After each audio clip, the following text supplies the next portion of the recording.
The massive alien warship appeared in Earth's orbit like a dark cloud blocking the sun. Admiral Vex Thor stood on the bridge of his flagship, looking down at the blue planet with cold eyes. Behind him, 200 warships waited in perfect formation. Each ship was 3 times larger than anything humans had ever built. "Send the message," Vex Thor ordered his communications officer. On Earth's orbital station, alarms rang throughout the corridors. Commander Jake Morrison rushed to the main control room, where dozens of technicians stared at their screens in horror. The alien fleet had appeared without warning, their ships far more advanced than anything Earth had seen before. "Sir, we're receiving a transmission," reported Lieutenant Kate Brooks, her voice shaking. "Put it on screen," Jake said. Admiral Vex Thor's reptilian face filled the main display. His yellow eyes showed no emotion as he spoke in perfect English. "People of Earth, I am Admiral Vex Thor of the Zephyrian Empire. Your planet has been chosen for integration into our great civilization." Jake felt his blood turn cold. He had heard stories about the Zephyrian Empire from other species. They conquered worlds with ruthless efficiency, turning entire civilizations into slaves. "You have 72 hours to surrender completely," Vex Thor continued. "Disarm all your military forces. Prepare your leaders for transport to our capital world. Any resistance will result in the total destruction of your planet. We have conquered 47 worlds using this same process. None have ever refused our generous offer." The transmission ended, leaving the control room in stunned silence. Jake immediately contacted Earth's government. Within an hour, President Jake Morrison called an emergency meeting in the underground bunker beneath Washington. The president shared the same first name as the orbital commander, but that was where the similarities ended. President Morrison was a calm man who had led Earth through many crises, but nothing like this. Defense Secretary Lisa Carter entered the meeting room carrying a thick folder. Her face was pale, and her hands trembled slightly. "Mr. President, I have the analysis of their fleet." She opened the folder and spread photographs across the table. Each image showed massive alien warships bristling with weapons. "Our best estimates show they have over 200 ships. Each one is armed with plasma cannons that could level entire cities. Our intelligence suggests their shields are nearly impossible to penetrate with our current weapons." General Pete Sullivan, head of Earth's military forces, shook his head grimly. "Sir, our entire fleet consists of 30 frigates and 12 cruisers. Most of them are over 20 years old. We've been focusing on exploration and trade, not warfare. Against this force, we wouldn't last an hour." President Morrison looked around the table at his advisors. Each face showed the same expression of hopelessness. Earth's military had never been designed to fight a war like this. They had always assumed that any alien contact would be peaceful. "What about our allies?" asked Secretary Carter. "Can any of the other species help us?" Admiral Sam Hayes, who had been quiet until now, finally spoke. "The Centaurians are too far away. The Vegan Republic is already under Zephyrian control. The few free worlds left in this sector are hiding, hoping the Empire doesn't notice them." President Morrison stood and walked to the window. Even though they were underground, he could imagine the alien fleet hanging over Earth like vultures, waiting for death. "So we're alone," he said quietly. "Not exactly alone, sir," came a voice from the back of the room. Everyone turned to see Admiral Sam Hayes looking directly at General Sullivan. The two men exchanged a meaningful glance, as if they shared a secret that no one else knew about. "What do you mean?" President Morrison asked. Admiral Hayes hesitated. "Sir, there are certain classified projects that might be relevant to our situation, but I need your direct authorization to discuss them." General Sullivan nodded slowly. "The Admiral is correct, Mr. President. There are things we haven't told you about, things that could change this entire situation." Secretary Carter frowned. "What kind of things?" "I have top security clearance. I should know about any major military projects." "Not this one," Admiral Hayes said quietly. "This project is so classified that only 5 people on Earth know about it. The President must give direct authorization before we can brief anyone else." President Morrison studied the two military leaders carefully. He had known both men for years and trusted them completely. If they said there was hope, maybe there really was. Meanwhile, high above Earth, Admiral Vexthor was reviewing reports from his scouts. The alien commander felt confident about this conquest. Earth's military looked even weaker than most worlds the Empire had defeated. Commander Zach Lin, what is the status of their defenses? Vexthor asked. The younger alien checked his datapad. Sir, they have 42 military vessels total. All of them use primitive nuclear engines and basic projectile weapons. Their orbital stations are lightly armed. This should be one of our easiest victories. Vexthor smiled, showing rows of sharp teeth. Excellent. Begin standard intimidation. Procedures. Destroy a few of their outer stations to show them we mean business. That usually convinces them to surrender quickly. Back in the bunker, President Morrison made his decision. Admiral Hayes, General Sullivan, you have my full authorization. Tell me about this classified project. The two men looked at each other one more time. Admiral Hayes took a deep breath. Sir, what would you say if I told you that Earth's real? Military strength has been hidden for the past 15 years. What if everything the aliens think they know about us is completely wrong? The room fell silent. President Morrison leaned forward in his chair. I would say that you better start talking right now. Admiral Hayes walked to the front of the room and activated the large wall screen.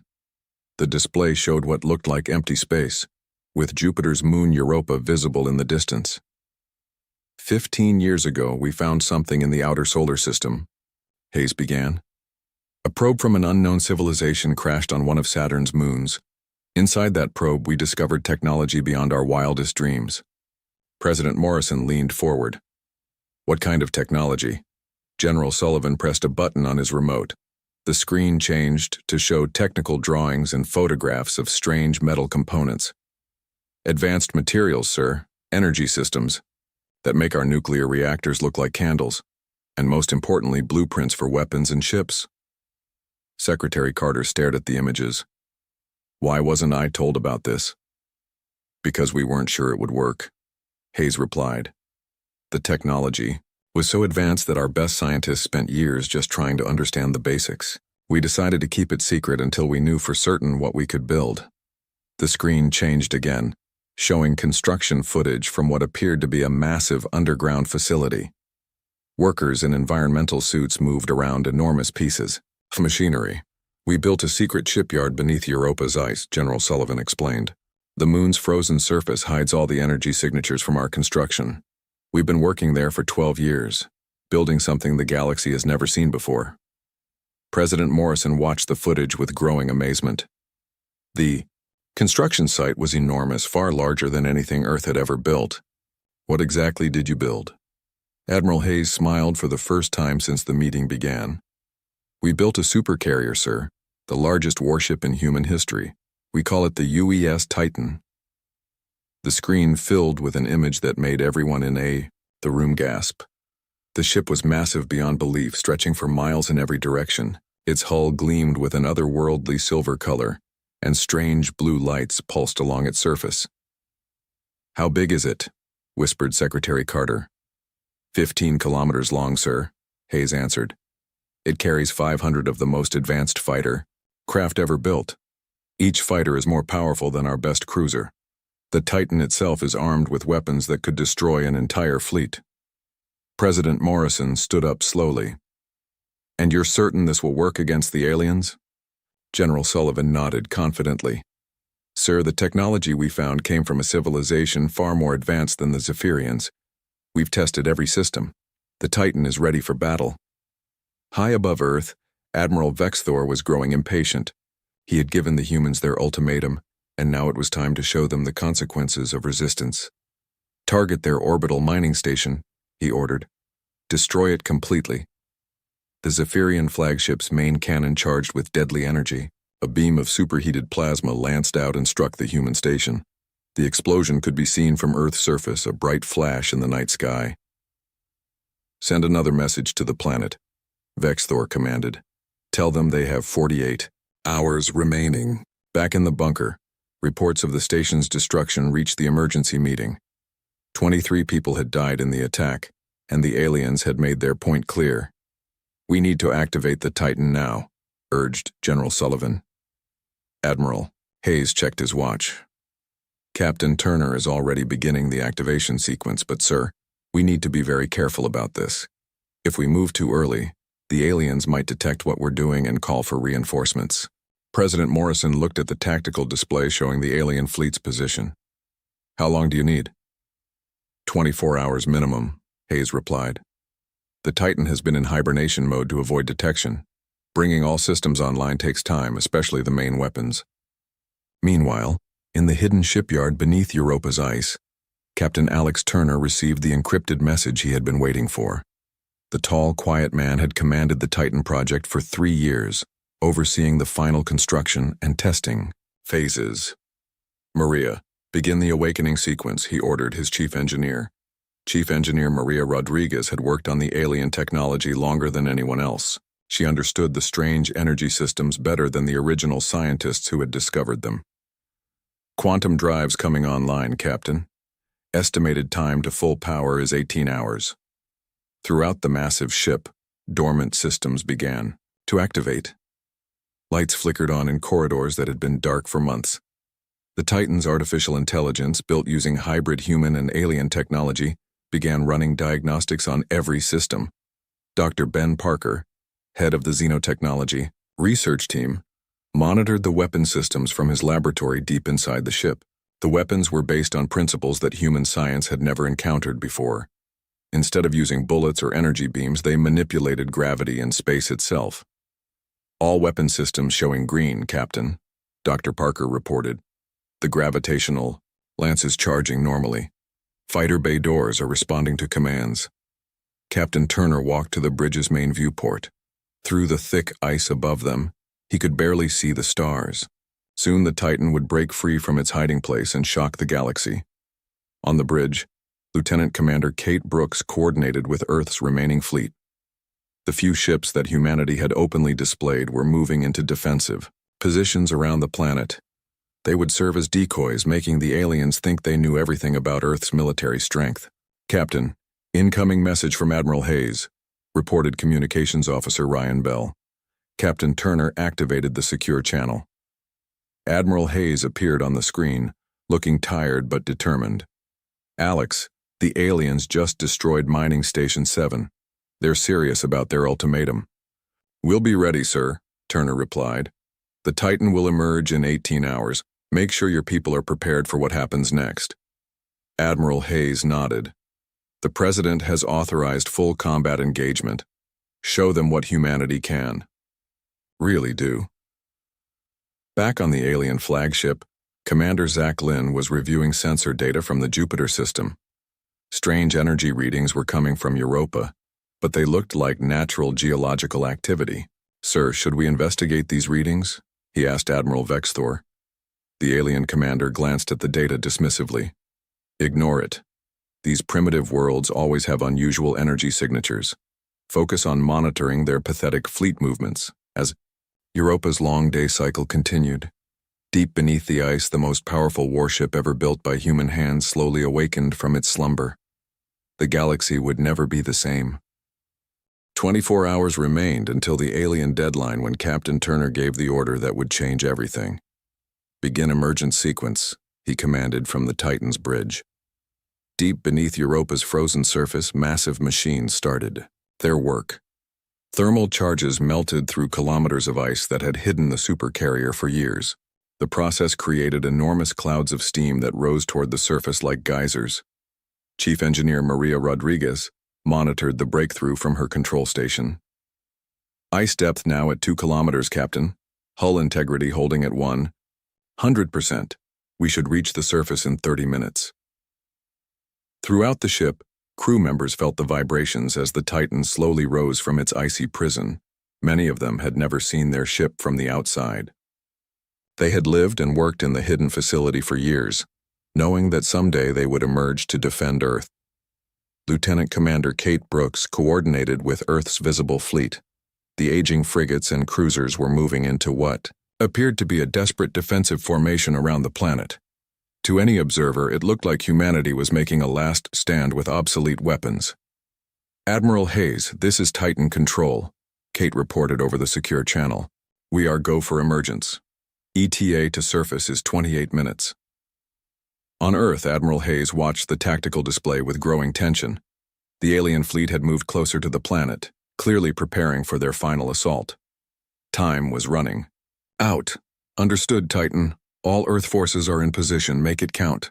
High above Europa, the first signs of the Titan's emergence became visible. Cracks appeared in the moon's ice sheet, spreading outward like a spider web. Steam and gas erupted from the growing fissures, creating a spectacular display that would have been beautiful under different circumstances. The Titan's massive hull finally broke through the ice with a thunderous crack that echoed across the airless moon. Ice chunks the size of buildings flew away from the ship as it continued to rise. The Supercarrier's true size became apparent as it cleared the surface completely. "My God," whispered Dr. Ben Parker as he watched from the observation deck. "We actually did it." The ship's hull gleamed in the sunlight, its alien hybrid materials reflecting light in ways that seemed almost magical. Blue energy coursed along channels built into the outer armor, and the massive hangar bays were already beginning to open. Captain Turner stood on the bridge, watching his ship emerge into space for the first time. "All stations, report status." "Weapons. Systems fully operational," reported Dr. Parker. "Engines showing full power," added Maria Rodriguez. "Fighter squadrons ready for launch," confirmed Squadron Leader Ryan Bell. But the Titan's emergence had not gone unnoticed. Automated sensors throughout the solar system detected the massive energy signature, and the readings were transmitted to monitoring stations on Earth and Mars. On the alien flagship, Commander Zach Lynn was reviewing routine sensor data when an alert flashed on his screen. "Sir, we're detecting unusual activity in the Jupiter system." Admiral Vexthor was planning the final assault on Earth when the interruption came. "What kind of activity?" "Large energy readings from Europa, sir." "Much larger than anything we've seen from human technology." The alien commander looked at the data with mild interest. "Probably a mining operation or power plant. These humans use primitive nuclear technology that creates massive energy waste." "Sir, the readings are unlike anything in our database," Zach Lynn persisted. "The energy patterns don't match any known human technology." Vexthor dismissed the concern with a wave of his clawed hand. "Commander, we have conquered 47 worlds. I have seen every type of primitive technology these species can produce. Focus on the upcoming assault." Back on the Titan, Captain Turner was receiving reports from all departments. The ship's systems were functioning perfectly, but they still needed to reach Earth before the aliens attacked. "Navigation, set course for Earth, maximum speed." "Aye, Captain. Estimated travel time at full power is 16 hours. Turner frowned. That would put them at Earth with only 8 hours to spare before the alien deadline. It would be cutting things very close.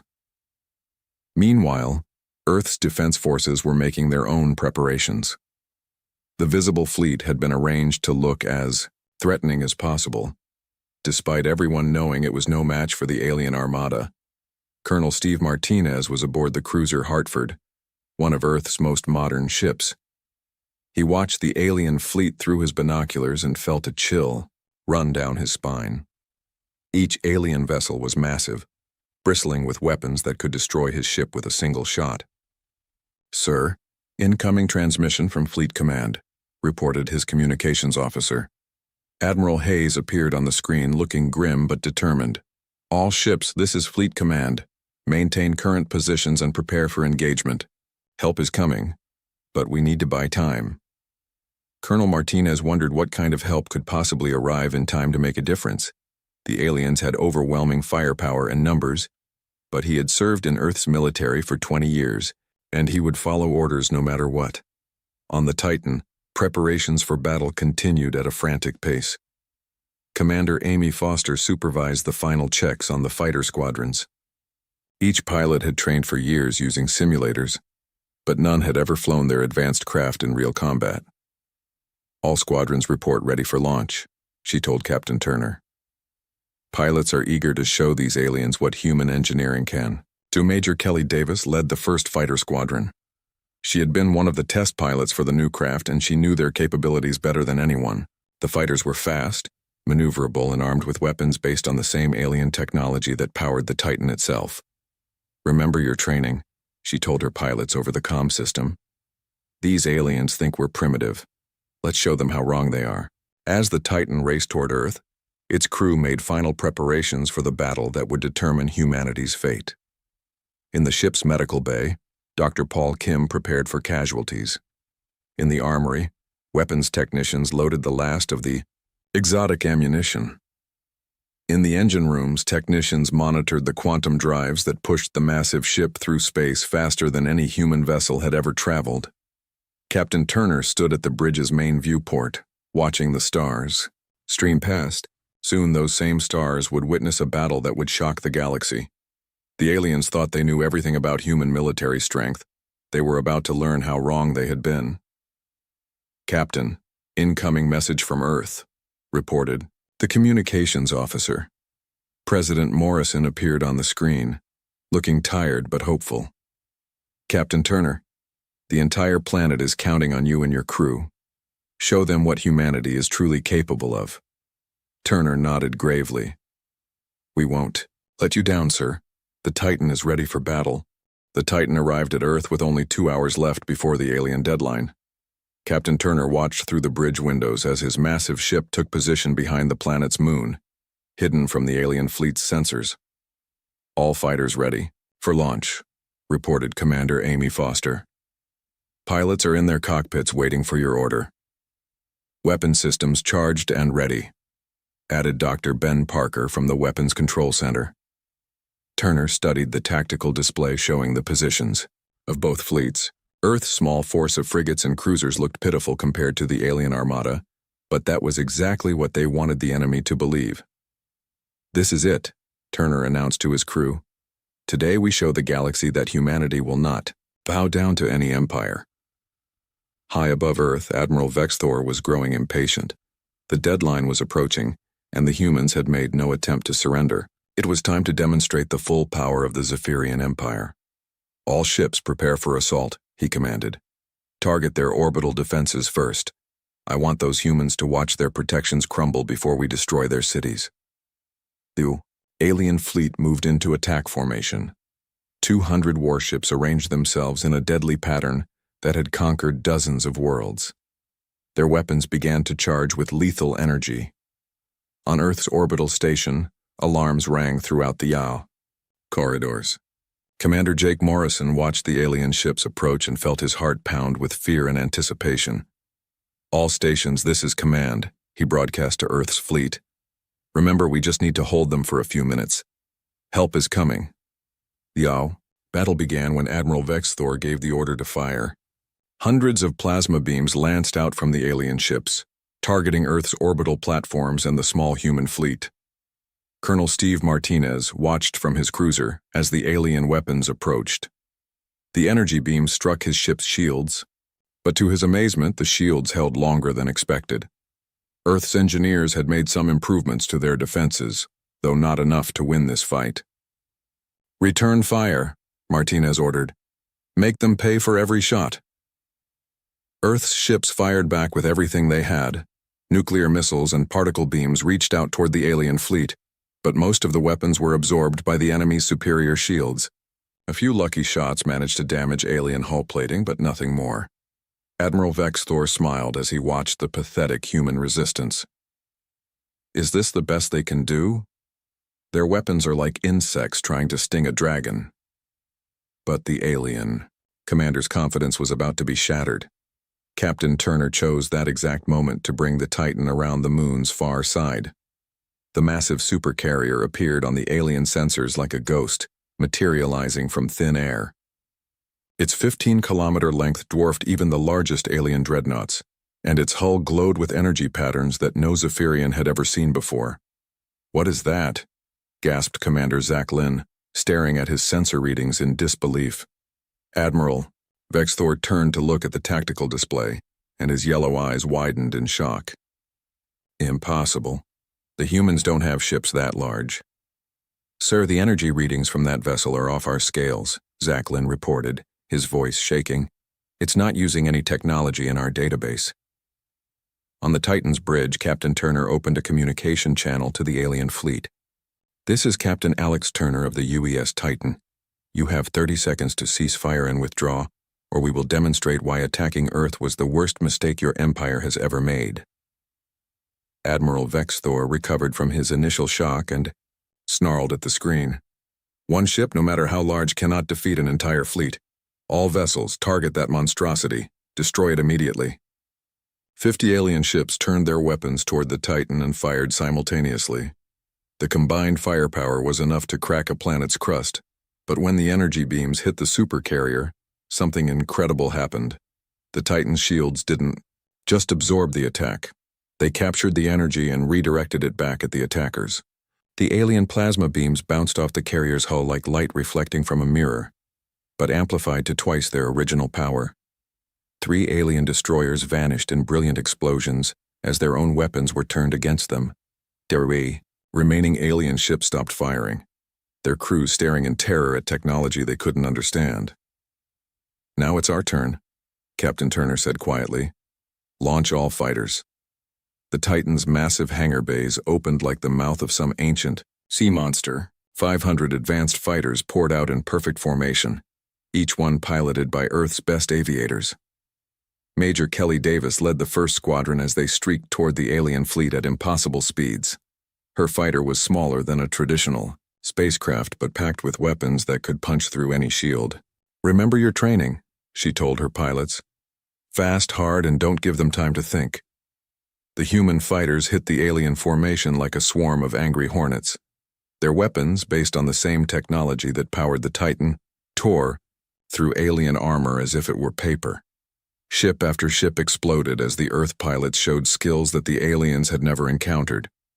Admiral Vexthor watched in horror as his mighty fleet was torn apart by fighters that moved like nothing he had ever seen.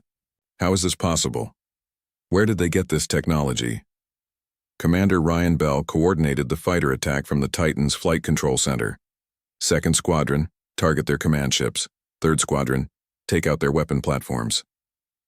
The battle that the aliens had expected to win in minutes was turning into a nightmare. Earth's fighters danced between the massive alien ships, their weapons finding weak spots that Zephyrian engineers had thought were impregnable. But Captain Turner wasn't finished yet. The Titan's main weapon, the gravitational lance, had been charging since the battle began. Now it was ready to demonstrate the true power of human engineering. "Target their flagship," Turner ordered Dr. Ben Parker. The weapon fired without sound or flash, but its effects were devastating. A beam of twisted space-time reached out from the Titan and struck Admiral Vexthor's massive dreadnought. The alien ship's shields collapsed instantly, and its hull began to buckle and twist as gravity itself was turned into a weapon.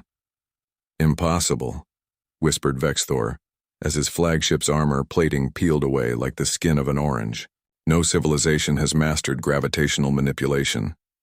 Throughout the alien fleet, panic began to spread. Ships that had never known defeat were being destroyed by technology they couldn't comprehend.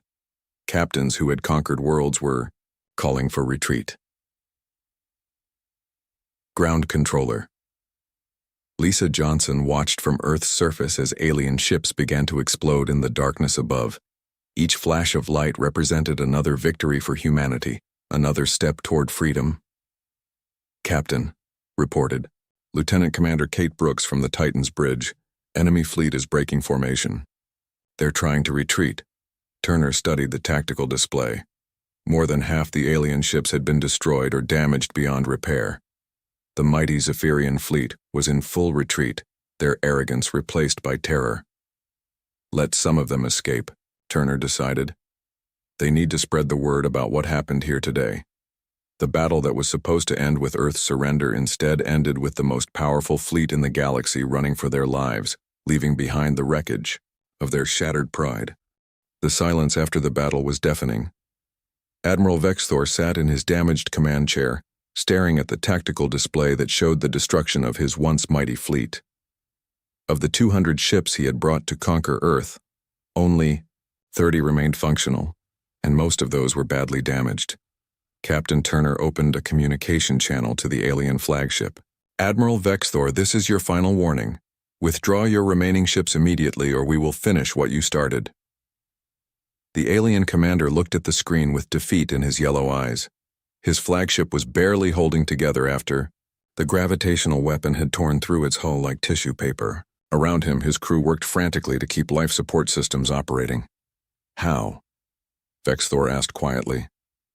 How did you develop such technology? Our intelligence reported that humans were a primitive species with basic nuclear weapons. Turner smiled coldly. Your intelligence was exactly what we wanted you to believe. Humanity learned long ago that the best defense is to let your enemies underestimate you. On Earth, President Morrison watched the aftermath from the underground bunker. The planet's orbital space was filled with debris from destroyed alien ships, but not a single human vessel had been lost.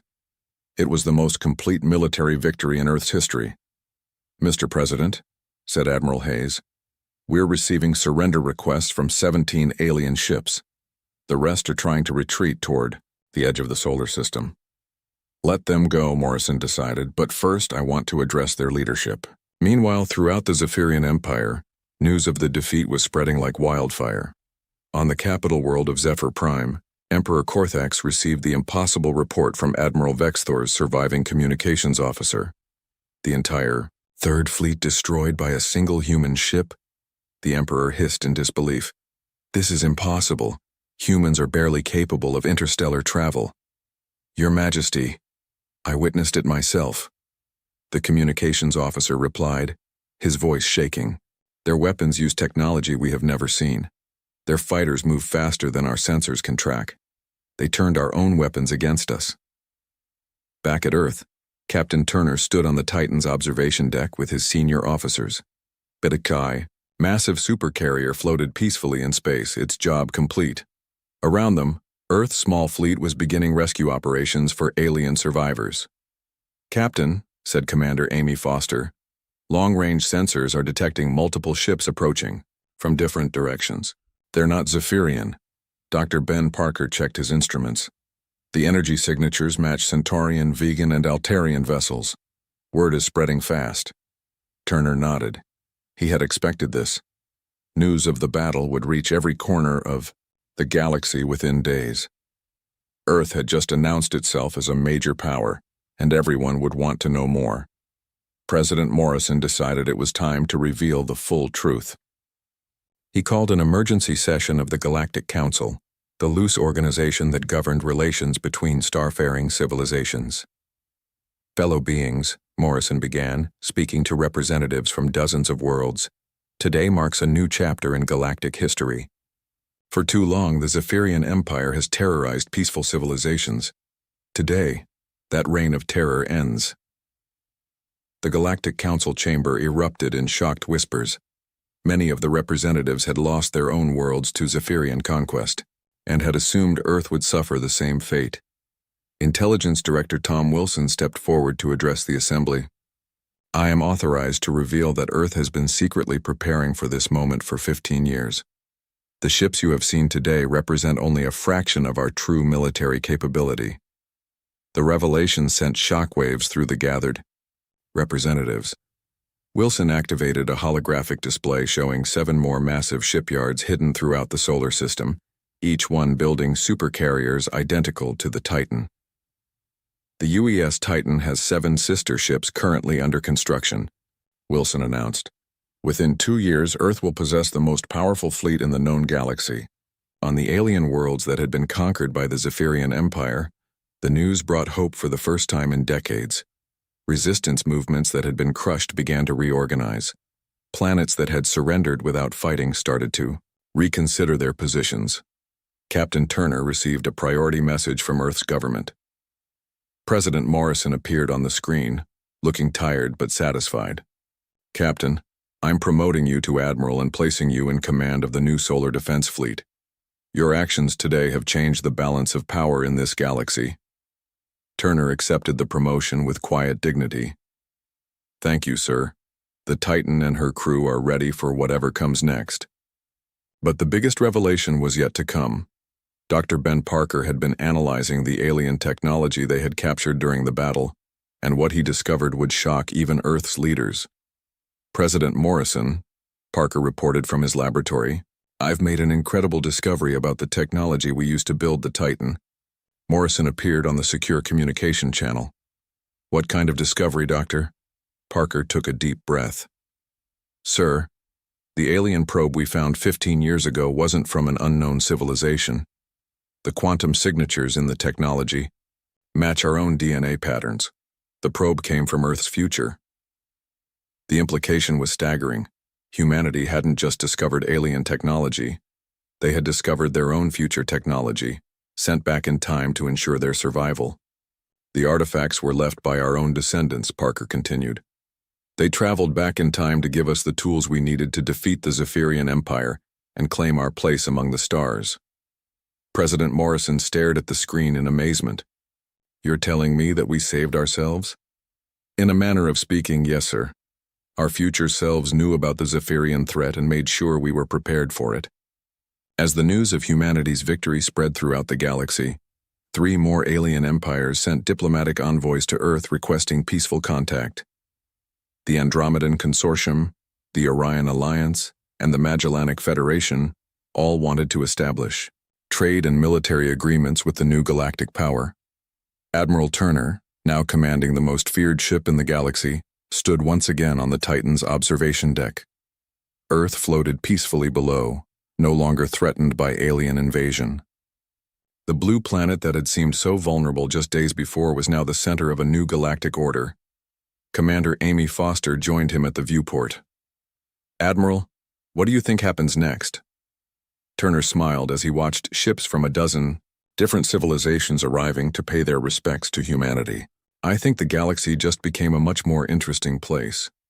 The Zephyrian Empire, which had ruled through fear for centuries, began to crumble as their subject worlds declared independence. Admiral Vexthor, his career and empire in ruins, would spend the rest of his life wondering how he had so completely underestimated the humans. Earth had hidden its true strength for 15 years, letting the galaxy believe humanity was weak and primitive. Now that the secret was revealed, no empire would ever again make the mistake of underestimating the species that had mastered time itself to ensure their own survival. The age of human expansion into the galaxy had begun. Captain Lisa Morgan stood on the bridge of the USS Defender, taking slow, deep breaths to calm her racing heart. Today was supposed to be humanity's greatest moment. First official contact with the Galactic Union. 7 alien species had sent representatives to meet with Earth's leaders, and the weight of representing all of humanity pressed down on her shoulders. "Captain, the Vrexian shuttle is approaching our docking bay," reported Communications Officer Olivia Patterson. Lisa nodded. "All senior staff to the welcome area. Let's make history." The crew of the Defender had trained for this moment for months. They had studied the limited information provided by the Union about proper diplomatic protocols. They had practiced greetings in several alien languages. They had even modified the ship's atmosphere in the meeting chambers to accommodate the visitors' breathing needs. Chief Negotiator John Miller joined Lisa in the corridor. His face showed a mixture of excitement and concern. "Remember," he said, quietly, "no sudden movements. The Vrexians especially are sensitive to quick gestures." "I've memorized all the briefings, John," Lisa replied with a small smile. "We'll be fine." They reached the welcome area where a small delegation of Earth's top diplomats and scientists waited. The airlock cycles completed with a soft hiss and the door slid open. The aliens that entered were nothing like the humans had expected despite all their preparation. The Vrexian ambassador stood nearly 8 feet tall, with iridescent scales, covering a slender body. 4 arms extended from its torso, each ending in hands with 7 long fingers. Its eyes, there were 5 of them, blinked independently across its face. Behind the Vrexian came representatives of the other species, the insect-like Zictol, the amorphous cloud beings called Mistwalkers, and 4 others that moved in ways that made Lisa's eyes struggle to follow. Lisa stepped forward as practiced and extended her hand slowly. "On behalf of humanity and Earth, we welcome you to our solar system." The Vrexian ambassador's scales rippled in what humans would later learn was extreme alarm. All 5 eyes focused on Lisa's outstretched hand, and it made a high-pitched sound that the translators couldn't process. Within seconds, the alien delegation backed away. The Vrexian's upper arms reached for something at its side, a device that started blinking rapidly. "What's happening?" John whispered, his diplomatic smile frozen on his face. Olivia Patterson stepped forward, her translator device working frantically. I think they see the hand gesture as threatening." She tried to speak directly to the aliens, but the damage was done. The Vrexian ambassador made a series of clicking sounds that the translator finally processed. "Aggressive posture. Security alert." The meeting deteriorated quickly. Despite attempts to explain the cultural misunderstanding, the aliens retreated to their shuttle, leaving only a small communication device behind. Hours later, the Earth delegation gathered in the USS Defender's conference room. The mood was somber as they reviewed what had gone wrong. "The handshake," Olivia explained, having analyzed the cultural databases provided by the Union before contact. "It's apparently seen as a challenge display among predator species in the galaxy. Extending your dominant limb toward someone shows readiness to attack." Admiral Frank Cooper, who had arrived from Earth shortly after the failed meeting, looked grim. "That's ridiculous. How were we supposed to know that?" "They assumed we did know," John said quietly. "The Galactic Union has been observing us for decades. They expected us to have studied their customs before requesting a meeting." "But we didn't request it," Lisa pointed out. "They contacted us." Olivia nodded. "I've been analyzing their messages more carefully. They see our technological progress as alarming. Most species take thousands of years to go from basic flight to space travel. We did it in less than a century." The communication device left by the aliens suddenly activated, projecting a holographic image of the Vrexian ambassador. Its voice came through in translated English. "Humans of Earth. The Galactic Union has classified your species as Category 7, dangerous, unpredictable, and requiring containment. Your rapid technological advancement combined with your aggressive biological instincts presents an unacceptable risk to galactic stability." The message continued, outlining terms that amounted to Earth's surrender. The Union demanded control of Earth's military assets, supervision of technology development, and restriction of human space travel beyond their solar system. We expect your compliance within one Earth rotation. Failure to agree to these terms will result in immediate containment procedures. The hologram disappeared, leaving the humans in stunned silence. Admiral Cooper was the first to speak, his voice hard. "They're afraid of us, not because of a handshake, but because we're advancing too quickly for their comfort. We can't possibly agree to these terms," Lisa said. "It would be the end of human independence." Science Officer Ben Ward, who had been analyzing readings taken during the brief meeting, looked up from his tablet. "Their technology is at least 300 years ahead of ours. Their smallest shuttle could probably take out this entire ship." "What choice do we have?" asked one of the diplomats. Admiral Cooper stood up, his decision made. "We fight. Humanity didn't come this far to be enslaved because some aliens think we're developing too quickly." "But you heard Ben," John argued. "They're centuries ahead of us technologically." "And they're still afraid," Olivia noted. "That's telling." Lisa studied the tactical displays showing the alien vessels positioned at the edge of Earth's space. "They expected us to roll over. They don't understand humans at all, do they?" "No," Cooper said. "And that might be our only advantage." Within hours, Earth's unified government had been informed. Emergency sessions convened across the globe. Military assets were mobilized. Scientists and engineers were called to action. The Union's deadline came and went. Admiral Cooper transmitted humanity's answer. "Earth respectfully declines your terms and proposes proper diplomatic negotiations without threats. We wish peace, but will not surrender our independence." The response was immediate. Union ships moved into aggressive positions around Earth. What should have been humanity's welcoming into a galactic community was about to become the first day of war. On the bridge of the USS Defender, Captain Lisa Morgan watched the alien ships approach. On the tactical display, the odds were impossible. Earth's forces couldn't hope to win against such advanced technology. All stations report ready, Captain, said her first officer. Lisa nodded.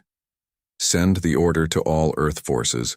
Plan Stubborn Mule is in effect. It was the code name for humanity's desperate first strategy. Not to win, but simply to survive long enough to learn and adapt. The Union expected a quick surrender when faced with overwhelming force. They were about to learn that humans don't follow expectations.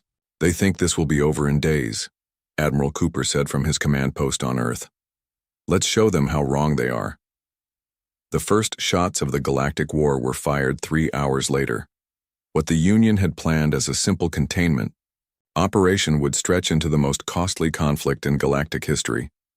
All because they failed to understand one critical aspect of human nature: pure stubbornness. 6 months had passed since the first shots of the war. What the Galactic Union had planned as a quick week-long operation to bring humans under control had turned into a grinding conflict that puzzled the most experienced Union commanders. The HYF commander of the Union forces stared at the holographic display of Earth's solar system. Red dots showed Union ships and bases. Blue dots represented human forces. There were far more red than blue, yet somehow the blue kept multiplying when they should have been disappearing. Explain this, the HYF commander demanded of its advisors. Its voice was a series of clicks and whistles that the translation device converted to understandable language. Why is the 7th planet not secured yet? A tactical officer approached cautiously. The humans have developed a new method of detecting our cloaked vessels. We lost 3 scout ships near the gas giant yesterday. On Earth, in a hidden facility deep below the Rocky Mountains, engineer Samantha Wright hunched over a modified weather satellite control panel. Dark circles under her eyes showed she hadn't slept in days. It's working, she whispered as data streamed across her screen. The methane detection system can find their cloaked ships when they pass through Saturn's upper atmosphere. General, Paul Fletcher looked over her shoulder. How did you figure this out? Samantha rubbed her tired eyes. Their cloaking technology bends light, but it can't prevent displacement of gases. The ships still have to push molecules aside to move through space. The general nodded slowly. So our regular sensors can't see them, but they still leave a trail in gas clouds, Samantha finished, like seeing footprints in snow when you can't see the person making them. Across the solar system, Lieutenant Daniel Garcia led a small team of fighters in what looked like ordinary mining vessels. They approached a Union supply convoy near Mars, their ships disguised as routine asteroid mining operations. Hold until they're in position, Daniel told his team over the secure channel. Remember, hit the fuel containers first, then scatter. Don't try to be heroes. The Union ships never saw the attack coming. Human vessels that their scans had identified as harmless suddenly launched missiles from hidden compartments. The supply ships erupted in a series of explosions before the escort vessels could respond. By the time they did, the human ships had scattered in different directions, blending back in with the thousands of small vessels that moved through the asteroid belt. In the Union command center on Phobos, one of Mars's moons, alien officers reviewed the attack footage. They're using tactics from their historical conflicts, one officer noted. I've been studying their military history. The humans call this guerrilla warfare. They used it against themselves for centuries. The senior commander made a dismissive gesture with 3 of its limbs. Primitive tactics should not work against our technology. Yet they do, the junior officer said quietly. They adapt faster than our simulations predict. Back on Earth, Major Kate Barnes stood at the command center of the Lunar Defense Base. The dome above showed Earth in the distance, beautiful and blue, with visible flashes from orbital battles lighting up the night side. Union forces approaching from Sector 5, reported a young officer, 5 large vessels and at least 20 fighters. Kate nodded calmly. Wait until they cross the line. The line was invisible, the point where the Union ships would be fully committed to their attack run and unable to change course quickly. The humans had learned through bitter experience that Union ships had a vulnerability during high-speed approaches. They've crossed, the officer said. Launch countermeasures, Kate ordered. From hidden silos across the lunar surface, hundreds of small reflective objects shot into space. They weren't weapons, just pieces of specially treated metal that dispersed in a cloud pattern. When the Union ships hit this cloud at high speed, their advanced sensor systems became overwhelmed with false readings. Their automated targeting systems tried to lock onto every reflective surface, overloading their computers. In that brief moment of confusion, the real lunar defense guns opened fire. 3 Union ships exploded. The others pulled away, their attack disrupted. "They'll be back," Kate said, "but we've bought a few more hours." In orbit around Earth, the main Union fleet was growing frustrated. 6 months into the campaign, they had expected Earth to be under full control. Instead, the resistance grew stronger each day. The Union had managed to destroy Earth's main communications network in the first week of fighting. They assumed this would cripple human coordination. They were wrong. In a small house in rural Idaho, an elderly man named Bill Hudson adjusted the dials on an ancient-looking radio set. Static filled the room before clearing into a voice. "Hummingbird to Eagle's Nest, supply drop confirmed in Sector 14. Bill wrote down the message and passed it to a teenage girl who immediately hopped on a bicycle and rode away. The Union forces couldn't track or block these old radio signals effectively, especially when humans kept changing frequencies and used coded messages. Across Earth, a network of ham radio operators maintained communications that the aliens couldn't monitor or control. Messages passed from person to person, sometimes by radio, sometimes by hand, creating a global resistance network that baffled the technologically superior invaders. In a captured Union vessel now being used as a human command ship, Admiral Frank Cooper met with his senior officers. "Their psychology is different from ours," explained Dr. Lindsay Hall, who had been studying captured Union personnel. "They expect rational decisions based on available resources and odds of success. And surrendering when those odds are impossible." Cooper nodded. "Exactly," Dr. Hall continued. "The concept of fighting despite certain defeat makes no logical sense to them. They literally cannot understand why we haven't surrendered." "Good," Cooper said grimly. "Confusion leads to mistakes." Meanwhile, on one of Jupiter's moons, a secret human base was being established. Scientists and engineers worked around the clock to adapt captured Union technology. "Their shields operate on frequencies we never considered," explained engineer Peter Kim as he showed a team how to modify human weapons. "If we adjust our laser frequencies by just 0.03%, we can penetrate their defenses more effectively." This pattern repeated across the solar system. Humans studied every battle, learned from every encounter, adapted their tactics daily. Union forces, designed for quick, overwhelming victories, found themselves unprepared for an enemy that grew stronger from defeat rather than surrendering. The Hive commander sent an urgent message to the Galactic Union Council. "Human containment. Operation experiencing unforeseen difficulties. Request additional resources and revised timeline. Current projection for complete control of system. Unknown." The council was shocked. No species in recorded galactic history had lasted more than a month against a full Union containment fleet. Humans had endured 6 months and showed no signs of surrender. As the Union debated sending reinforcements, humans prepared for the long fight ahead. They didn't need to win every battle. They just needed to keep going, to outlast an enemy that couldn't understand their refusal to accept defeat. "We don't have their technology," Captain Lisa Morgan told her crew as they prepared for another dangerous mission. "But we have something they don't understand and can't counter." "What's that, Captain?" asked a young crew member. Lisa smiled slightly. "Stubbornness. Pure human stubbornness." 1 year into the war, Earth was partially occupied by Union forces. Major cities around the world had fallen under alien control. The Union commanders expected this to be the beginning of the end for human resistance. They were wrong. Instead of surrendering as a species was supposed to do when its main population centers were captured, humans scattered. They moved to mountains, deserts, remote islands, and the vast emptiness of space. Wherever they went, they kept fighting. Ryan Carter had been a civilian cargo pilot before the war. Now he commanded a fleet of 30 converted mining vessels. His ships looked like ordinary rock haulers, but each carried weapons and small fighter craft hidden inside hollow asteroid shells. Ryan stood on the bridge of his flagship, the Stubborn Mule, named after the human resistance strategy. His crew was a mix of former miners, military personnel, and regular people who refused to give up. Union patrol coming around Venus, reported his sensor officer. 3 warships and a supply carrier. Ryan nodded. Standard ambush pattern. Release the fighters once we're in position. The ragtag fleet of mining vessels moved slowly, appearing to be just another group of civilian ships going about their business. Union scans showed them as non-military targets.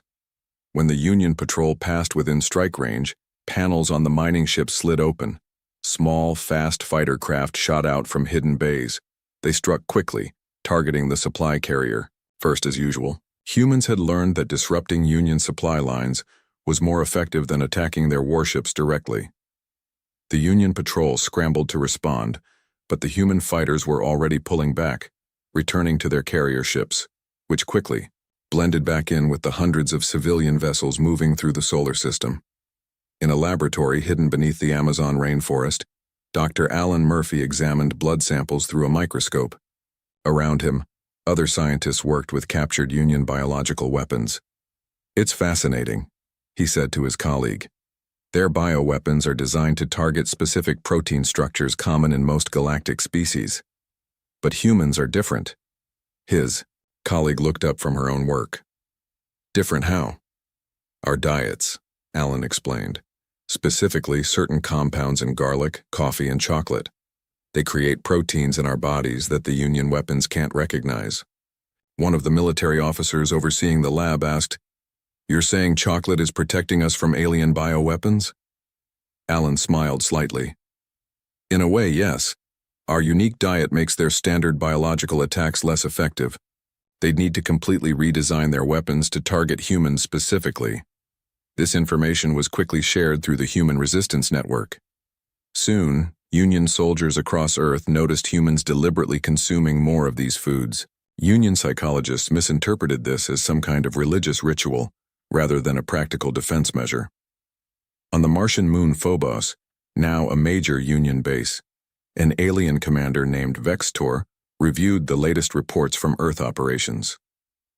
His scales had lost their healthy shine after months of frustrating combat against humans.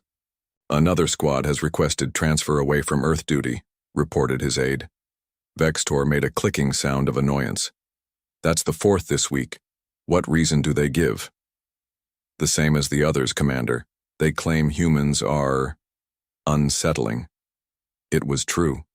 Union soldiers were increasingly requesting reassignment away from Earth combat zones. Unlike other species the Union had conquered, humans didn't follow predictable patterns. They used primitive weapons alongside advanced technology. They fought, with no regard for their own safety. They smiled even when captured. A Union psychologist had written in her report, "Human prisoners maintain hope despite having no logical reason for it. When told their situation is hopeless, they often laugh. We cannot break their spirits because they refuse to accept reality." In orbit around Neptune, Commander Nicole Davis drifted in a spacesuit, examining debris from a downed Union warship. Her small team collected pieces of the alien vessel for study. "Look at this," she called to her team over the radio. "Their shield generators have a cycling pattern."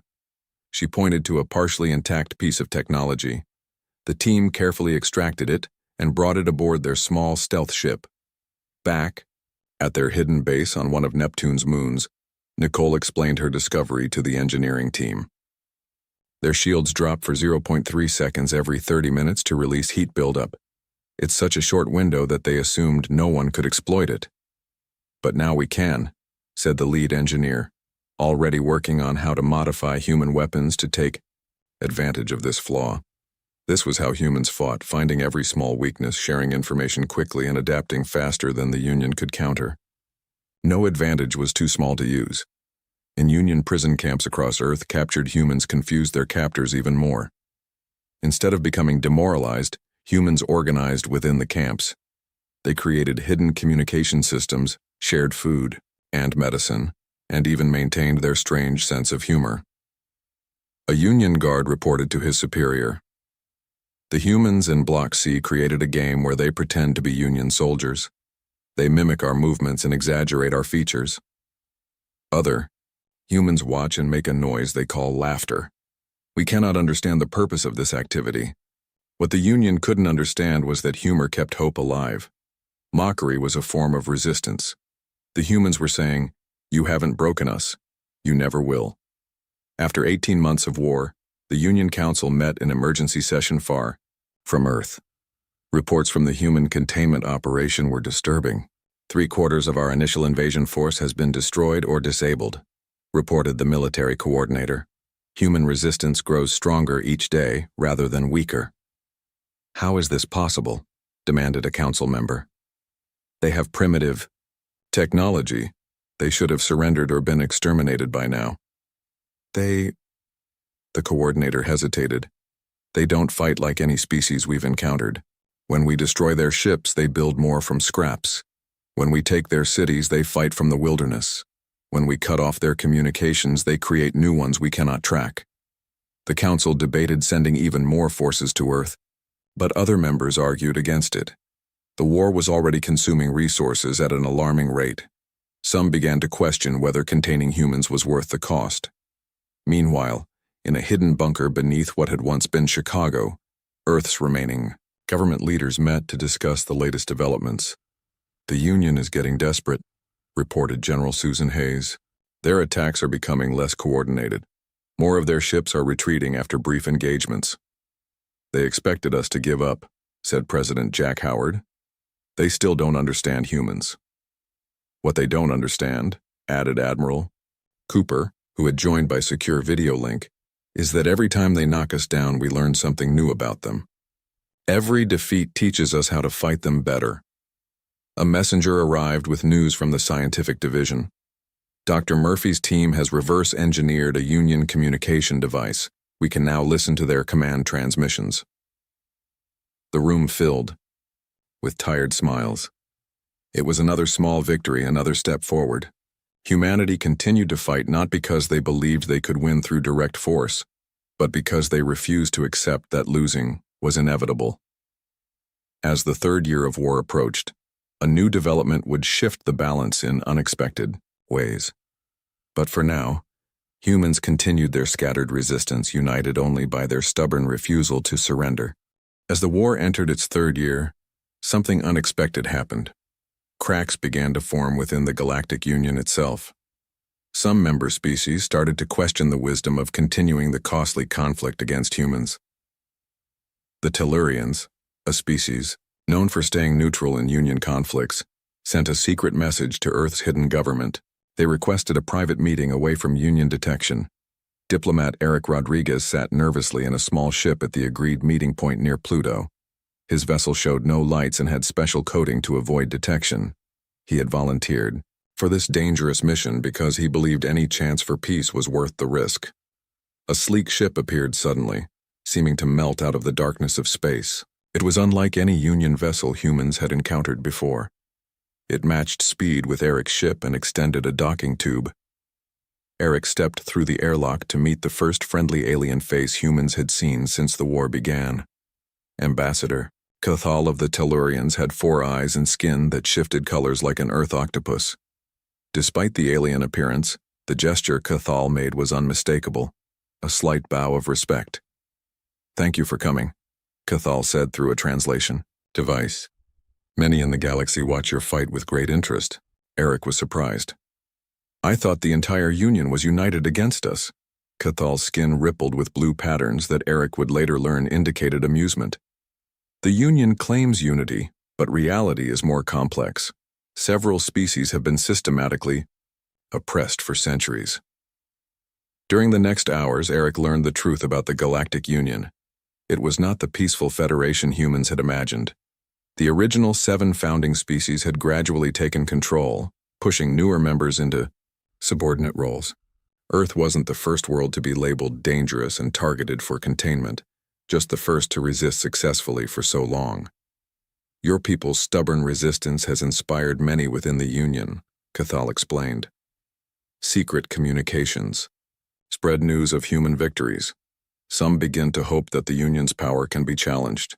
Eric returned to Earth with this vital information, and something even more valuable: technical data provided by the Tellurians. The data included weaknesses in Union ships and details about their command structure. In a Union hospital ship orbiting Mars, an unusual situation unfolded. Union General Jason Powell had been badly wounded in an ambush by human forces. His ship crashed in a remote area, and he expected to die there. Instead, a group of human resistance fighters found him. To his shock, they treated his wounds and kept him alive until a prisoner exchange could be arranged. Now back with Union forces, he couldn't forget the experience. "They had every reason to let me die," he told the Union medical officer examining him. "I've ordered attacks that killed thousands of their people. Yet they used their limited medical supplies to save me." The medical officer made a dismissive gesture. "Humans are irrational. Their behavior cannot be predicted by logical models." "Perhaps," Jason said quietly, "our models are wrong." That night, Jason accessed Union battle reports with new eyes. He began to notice patterns he had missed before. The humans weren't just fighting back randomly.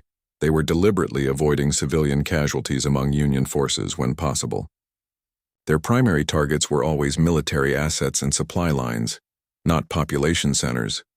This contradicted everything the Union leadership had told their forces about humans being dangerous, violent savages who needed to be contained for the good of the galaxy. On a captured Union outpost near Saturn, a small team of human scientists worked frantically to understand alien technology. Dr. Linda Evans had made an important discovery about Union communication systems. They use quantum entanglement for instant communication across any distance, she explained to the military officers watching her demonstration. That's how they coordinate their forces so effectively, no matter how far apart they are. "Can we disrupt it?" asked Colonel Steve Morris. Linda shook her head. "No, but we can listen to it and maybe," she smiled slightly, "maybe we can talk back." Within weeks, human forces began a new tactic. Using the captured communication technology, they sent targeted messages to specific Union ships and bases. Not threats or demands, but information, the truth about the Union's history of oppression against its own member species. At first, Union commanders dismissed this as primitive psychological warfare, but some of their subordinates began asking uncomfortable questions. Why were humans sharing this information instead of just fighting? Could any of it be true? A splinter faction formed within the Union military, led by Commander Zexitara, who had spent 2 years fighting humans and had developed a reluctant respect for them. Zexitara began secretly passing information to human forces about planned Union attacks. "I do not know if humans are right," Zexitara told his most trusted officers, "but I know the Union Council has lied to us. That is enough reason to question our mission here." In Earth's unified government bunker, now located beneath the ruins of Sydney, Australia, President Jack Howard met with his advisors. The room was filled with maps showing battle positions across the solar system. "The Tellurian intelligence has changed everything," said Admiral Cooper. "We now know exactly where to hit them to cause maximum damage with minimum casualties. And the defections within Union forces are growing," added General Susan Hayes. "Last week, 3 Union ships surrendered without firing a shot." President Howard looked tired but determined. "We've proven we can't be beaten through force. Now we need to show them there's a better way forward than endless war." He turned to diplomat Eric Rodriguez. "Draft a message to be sent on all frequencies. We want to speak directly to the Union species, not just their leadership." The message that went out was simple. Humanity did not want to destroy the Union. They wanted to reform it. They proposed a new galactic alliance with equal representation for all species, including Earth. The Union Council was furious. They tried to block the transmission, but it was too late. The message spread through their fleets. More ships began to question orders. Some refused to attack human positions. On a Union colony world far from Earth, a natural disaster struck. A massive asteroid impact that threatened the lives of millions. The Union fleet was stretched thin by the war with humans and couldn't respond quickly enough. To everyone's surprise, a fleet of human ships appeared in orbit above the colony. Engineer Patricia Nelson led a team that used modified Union technology, combined with human ingenuity, to divert lava flows and stabilize the planet's atmosphere. When Union reinforcements finally arrived, they found humans working alongside local species to rebuild. It was a powerful demonstration of what humans offered the galaxy. Not a threat, but cooperation and determination in the face of challenges. As the fourth year of war approached, the conflict had transformed. It was no longer just about humanity's survival.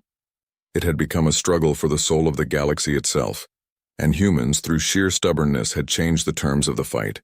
4 years into the war that should have ended in days, the Galactic Union faced its greatest crisis. The conflict with humans had drained resources, divided member species, and revealed cracks in the foundation of the 1,000-year-old alliance. Honor. Earth, despite the hardships of war, a strange sense of hope had emerged. Humans had not only survived but had found allies among the stars. The scattered resistance that began as a desperate effort to avoid extinction had evolved into something more powerful, a movement for change that crossed species boundaries. Captain William Hayes stood on the bridge of the Earthship Liberty, once a cruise liner and now the flagship of humanity's diplomatic fleet. Around him, representatives from 7 different species, including 4 from the Union, prepared for the most important meeting in galactic history. "We're receiving the signal," reported his communications officer. "The Union Council vessel is approaching." William nodded. "Open a channel when they're in range." 4 years ago, he had been a history teacher. Now he represented humanity in peace talks that might reshape the galaxy. The irony wasn't lost on him. A former teacher of history was now making it. The massive Union Council vessel appeared, dwarfing the Liberty. It could have destroyed William's ship in seconds, but today it came in peace, or at least to talk about peace. "Channel open," the communications officer said. William took a deep breath. "This is Captain William Hayes of Earth. We welcome the Galactic Union representatives to these talks and thank you for agreeing to meet." There was a pause before a response came. "This is High Counselor Vex Nar of the Galactic Union. We acknowledge your greeting." No pleasantries, no warmth, but they had come. That alone was a victory.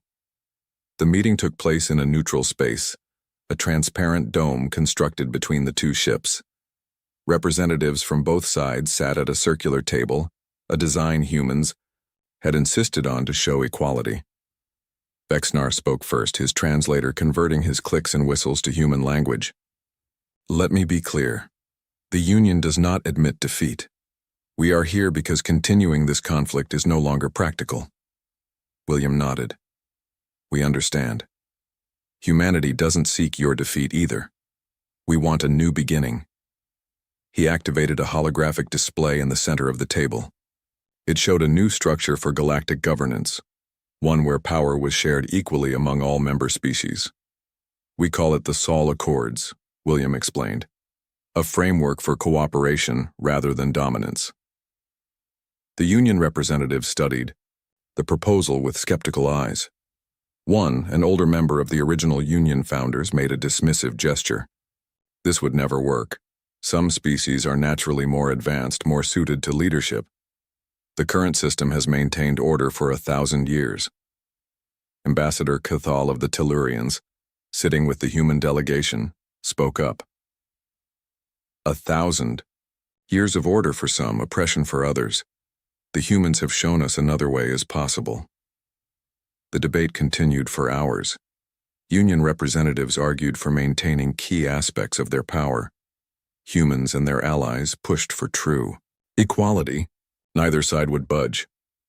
As the first day of talks ended with no progress, William returned to the Liberty feeling discouraged. Engineer Patricia Nelson was waiting for him. "No luck?" she asked, seeing his expression. William shook his head. "They still don't understand. They think this is a negotiation about who gets more power." Patricia smiled slightly. "Then show them it's not about power at all." The next morning, William entered the meeting with a different approach. Instead of more political discussions, he brought evidence of what humans had accomplished during the war, not just in fighting, but in bringing species together. He showed footage of the rescue operation at the Union colony, where humans had saved millions.